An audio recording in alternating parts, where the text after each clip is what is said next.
Vamos fazer a nossa oração, gente, que a gente deu uma invertidinha agora no nosso trabalho do rei.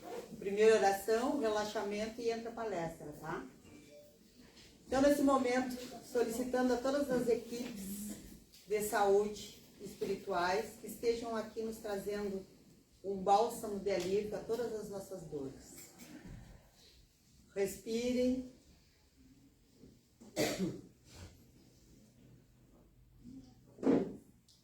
Pai nosso, que estais nos céus, santificado seja o vosso nome. Venha a nós o vosso reino. Seja feita a vossa vontade, assim na terra como nos céus. O pão nosso de cada dia nos dai hoje. Perdoai as nossas ofensas, assim como nós perdoamos a quem nos tem ofendido. E não nos deixeis cair em tentação, mas livrai-nos do mal. Ave Maria, cheia de graças, Senhor é convosco. Bendita sois vós entre as mulheres, bendito é o fruto do vosso ventre, Jesus. Santa Maria, Mãe de Jesus, rogai por nós, pecadores, agora e na hora de nossa partida. Amém. Santo anjo do Senhor, meu zeloso e guardador, se a ti me confiou, a piedade divina sempre me rege, me guarde, governe, ilumine. Amém.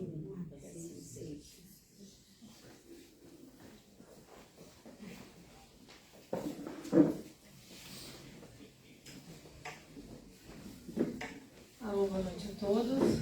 Sejam todos muito bem-vindos à Casa do Gerlanda. Eu sou a Adriana Valdez. Hoje eu vou fazer a meditação com vocês, o relaxamento, e em seguida a palestra. Então eu vou pedir para vocês desligarem os celulares, tirarem a bolsa do colo, de preferência, se possível, para a gente fazer um momento de relaxamento.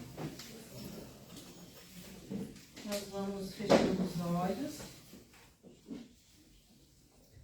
vamos respirando profundo, soltando o ar pela boca, se possível, soltando as tensões, as preocupações, deixando lá fora todas as inquietações que possam estar interferindo no seu campo.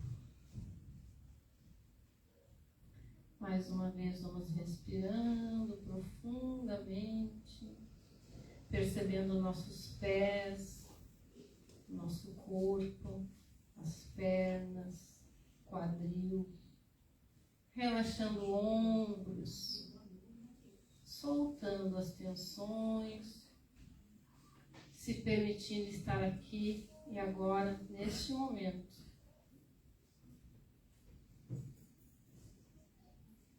Vamos pedindo orientação, proteção dos guias, dos orixás, da casa, para que possamos ter uma noite abençoada, para que possamos mais uma vez nos conectarmos com a nossa essência,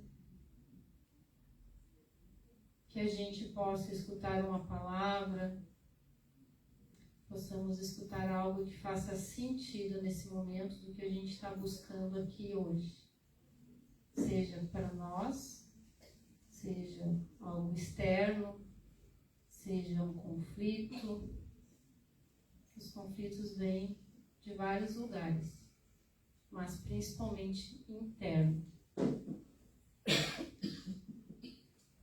Que você possa se oportunizar no dia de hoje. Então vamos respirando mais uma vez, retornando aos poucos, mexendo os pés, as mãos, abrindo os olhos. Então só relaxar mesmo, para estar aqui de presença.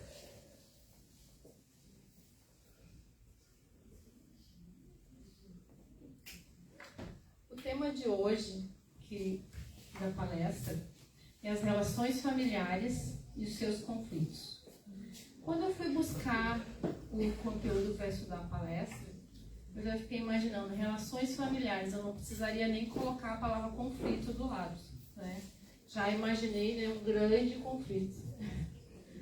Então, eu fui buscar o conceito de família no IBDFAM, que é o Instituto Brasileiro dos Direitos da Família. E me surpreendi, né, com o significado e a sua origem. Eu vou ler um trechinho desse significado. A origem etimológica da palavra família vem do latim famulus, que quer dizer escravo doméstico. Então, a família é um conjunto dos escravos pertencentes e dependentes de um chefe ou senhor. Assim era a família greco-romana, formada por um patriarca, né, que é um homem, que é um pai, que toma todas as decisões da família, e seus fâmulos, seus escravos, né? E esses escravos eram a esposa, filho, escravos libertos e escravos, né? Percebe-se então aqui já muitos conflitos, né? Só que nessa origem. A esposa naquela época, tanto a esposa como os filhos, eles não tinham voz e nem vez, né? Então os casamentos não eram por afeto, eles eram casamentos arranjados. E os filhos, quanto mais filhos, mais riqueza para a família. Eles eram vistos como mão de obra escrava. Eu não sei se vocês tinham esse conhecimento ou não, né? Mas me chocou um pouco assim, esse termo família nesse formato, como escravo doméstico. Mas ainda bem que vai modificando, né? Os conceitos vão modificando, né? E hoje o lar ele é o local mais importante da família, um local que é para ser um local acolhedor e saudável, né? Com os avanços tecnológicos, da sociedade, todo esse processo vem sendo modificado e a família vem ganhando um local importante. Nós temos hoje diversos contextos familiares, desde o conceito tradicional, que seria pai, mãe, filhos e um avô, né? Até modelos mais, hoje em dia, casais que se separam, que têm filhos, de repente eles retornam a se casar, vai constituindo uma família mais numerosa, vai constituindo mais filhos, ou até mesmo casais homoafetivos, com filhos de casamentos anteriores ou não, né? Até mesmo a questão de uma família unipessoal. Uma única pessoa é considerada uma família unipessoal. Tá? Essa mudança, né, e hoje eu vou relacionar esse tema aos conflitos familiares e os seus desenvolvimento humano, né, as nossas fases de desenvolvimento, que é a criança, o adolescente, o adulto e o idoso. Então, tudo que é fase, ela implica em mudanças. E em mudanças também geram ansiedade e insegurança, né? Quando nós nascemos, nós crescemos e viemos nos desenvolvendo, a criança, ela inicia um processo onde ela necessita ser cuidada. Ela necessita ter o carinho, ela necessita ter alguém que conduza o seu aprendizado. E esse processo do brincar lúdico que ela necessita, que não é às vezes nós como adultos olhamos para isso como um brincar, como é algo, ela não está fazendo nada. Ela simplesmente está brincando, ela não está, e na verdade esse brincar ela está se desenvolvendo, né? Muitas vezes o adulto não tem paciência de elaborar esses processos lúdicos, infantis, esse brincar com a criança, e não sabe que está deixando de aprender, que ela está deixando de crescer. Quando ela cresce num lar muito conflituoso, o que nós estamos ensinando para nossas crianças? Nós estamos ensinando ela a ter medo, ela a ser insegura, e ela, quando ela crescer e desenvolver, é isso que ela vai trazer na sua trajetória. Está conseguindo ouvir, Mary? Okay. Então, vamos para a seguinte fase, que é a adolescência, né? A adolescência ela é um período marcado por profundas transformações, né? Seja físicas, o corpo físico, tanto do menino quanto da menina. O menino é a questão da voz, é a questão dos órgãos sexuais que vai se desenvolvendo, assim como na menina também.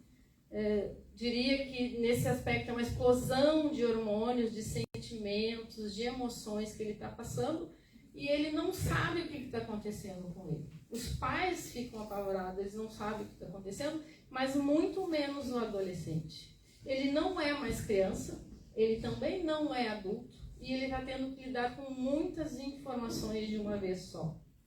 O que esse adolescente ele precisa, né? Esse processo comum de brigar com os pais, de discordar, muitas vezes não tem fundamento essa discordância dele.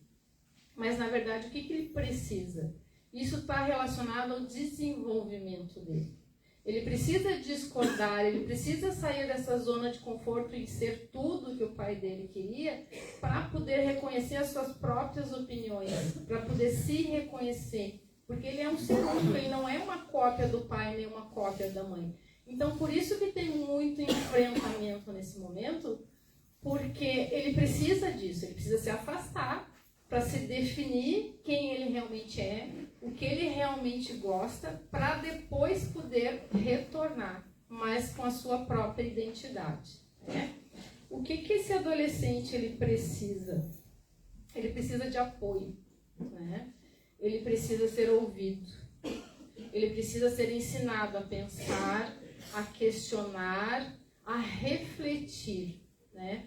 Eu já vi há muito tempo atrás uma frase que me chamou muita atenção, que a gente diz assim, a gente está perdendo nossos filhos para a rua. E naquele momento eles falaram na frase, que eu não vou me lembrar quem foi, faz muito tempo isso, na verdade a gente não perde os filhos para a rua, a gente perde nossos filhos dentro de casa.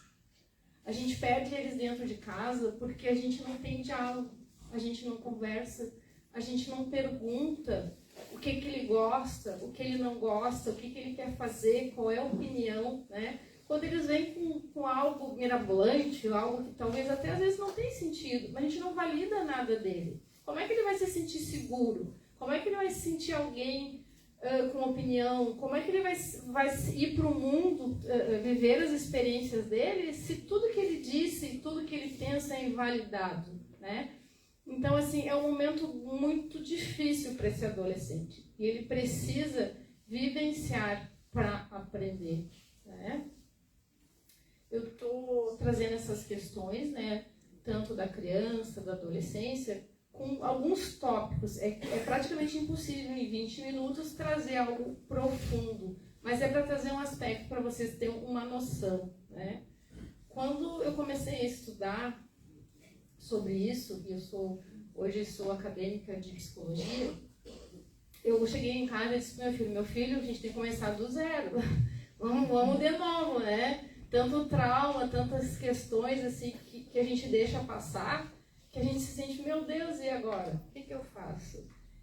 Nas minhas questões, eu tive que buscar terapia, né? Para poder compreender como foi a minha infância, minha adolescência. Eu disse, meu filho, tu vai ter que ir para terapia. Aquilo que a tua mãe, enquanto mãe, eu puder te auxiliar hoje, a gente vai tentar modificar, mas tem coisas que eu não vou mais conseguir, né? Mas isso é importante a gente saber, porque todo mundo, tem pessoas hoje, casais, tem criança, vai buscar educar ele de uma forma melhor.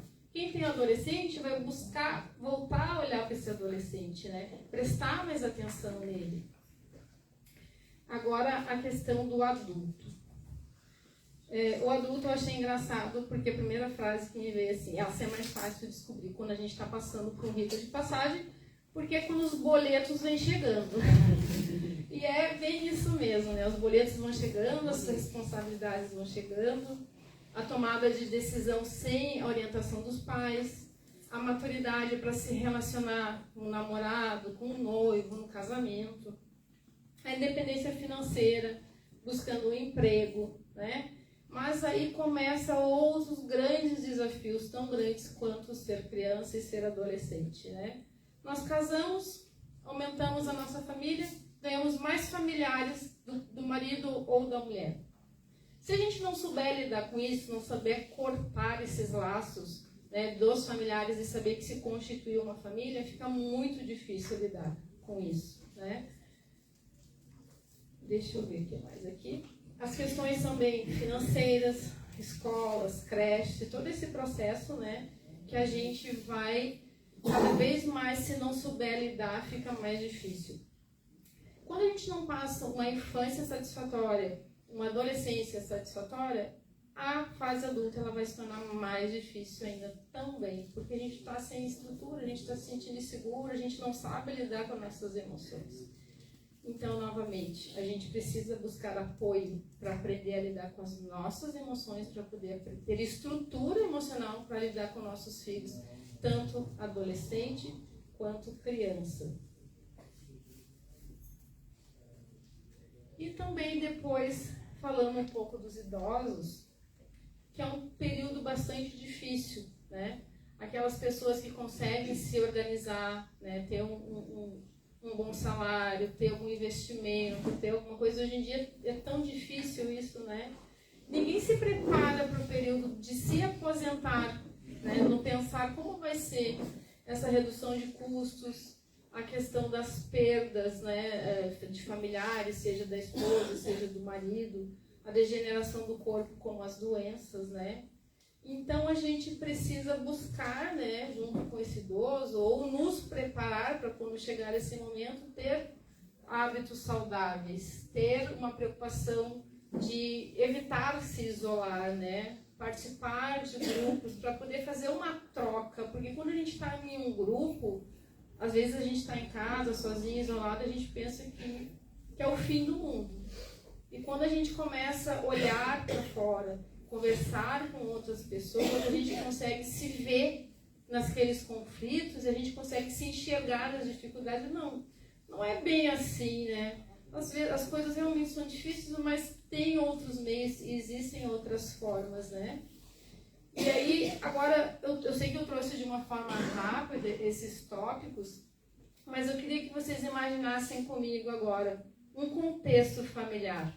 Pai, mãe, um casal, 2 filhos com uma criança, um adolescente e um idoso. Será que, através disso que eu tentei elucidar aqui para vocês conseguem imaginar o conflito que é isso?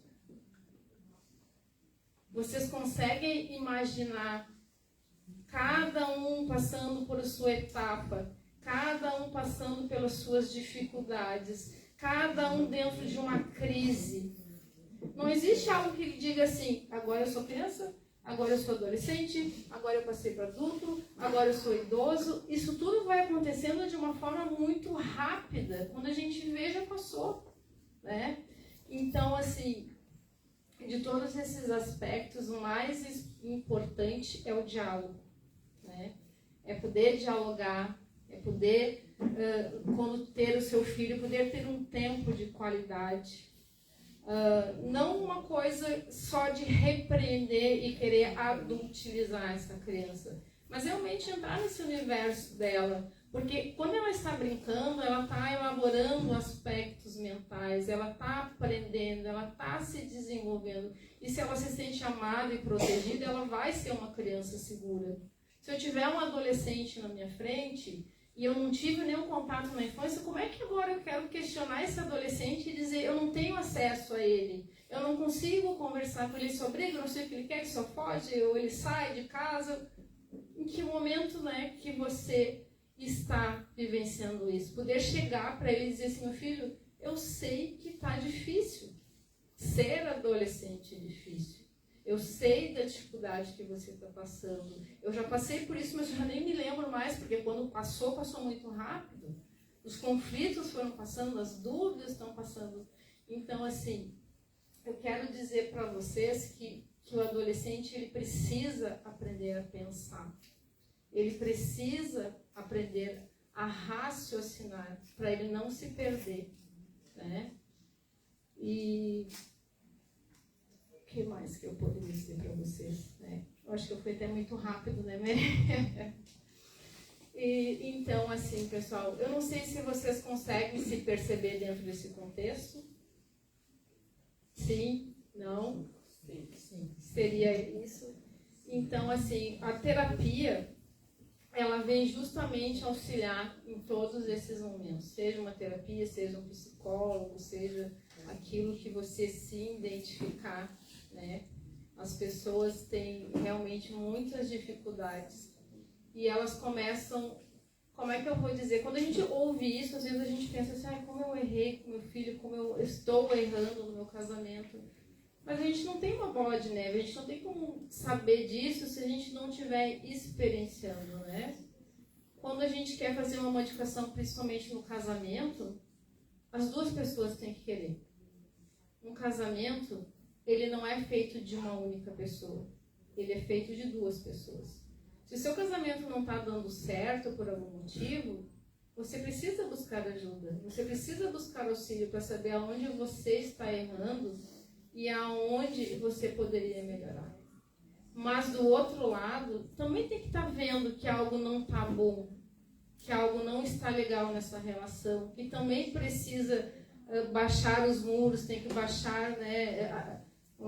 Precisa se acessar, né? Às vezes a gente tem uma forma muito brusca, muito pejorativa para lidar com o outro, porque a gente, eu já conquistei ele mesmo, né? Já conquistei ela, por que eu vou ser carinhoso?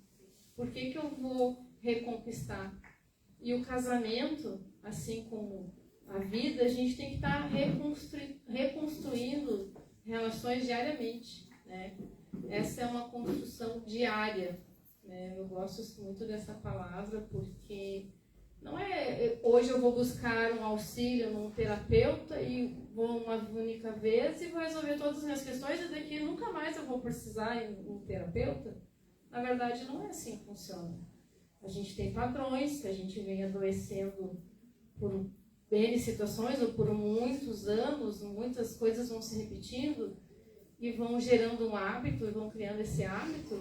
E aí daqui um pouco, como é que tu vai fazer isso de um dia para o outro? Né? Numa única consulta, numa única vez, né?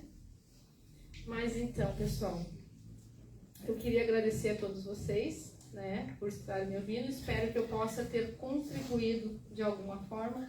Sei que o nosso tempo está adiantado, mas seria isso hoje. Muito obrigada.